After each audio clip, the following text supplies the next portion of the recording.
ഈ ചെടി ഒരു പ്ലാവ് എന്ന് പറയാൻ പറ്റില്ല, 2-2.5 അടി പൊക്കേ വിയറ്റ്നാം ഏർലി ഇനത്തിൽ പെട്ടതാണ്.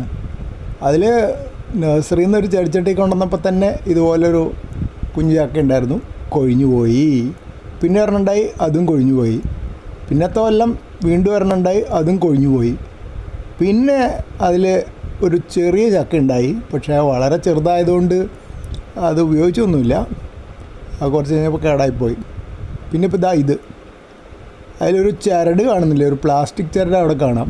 അത് മുമ്പൊരിക്കൽ ഒരെണ്ണം ഉണ്ടായപ്പോൾ വെയിറ്റ് കൂടിയപ്പോൾ നിലത്ത് മുട്ടി വന്നപ്പോൾ ആ കമ്പ് പതുക്കെ പൊക്കി വയ്ക്കാൻ വേണ്ടിയിട്ട് കെട്ടിക്കൊടുത്തതാണ്. അന്ന് ഈ ചെടിക്ക് ആകെപ്പാടെ ഏകദേശം ആ പ്ലാസ്റ്റിക് ചരടിൻ്റെ അത്രയൊക്കെ തന്നെ വണ്ണം ഉണ്ടായിരുന്നുള്ളൂ. ഇപ്പോൾ കുറച്ചുകൂടെ വണ്ണമായി, ബലമൊക്കെ ആയി. അപ്പോൾ ഒരു ചെറിയ ചക്കൊക്കെ ഉണ്ടായാൽ താങ്ങാനുള്ള കപ്പാസിറ്റി ആയിട്ടുണ്ട്. അപ്പോൾ ഇനി കപ്പാസിറ്റി ആവണവരെ എങ്ങനെയാവുമായിരിക്കും, ഉണ്ടാവുന്നതൊക്കെ കുറച്ച് കഴിയുമ്പോൾ കൊഴിഞ്ഞു പോവും. പിന്നെ നല്ല കപ്പാസിറ്റി ആവുമ്പോൾ കുറച്ച് വലുതായിട്ടുണ്ടാവുമായിരിക്കും.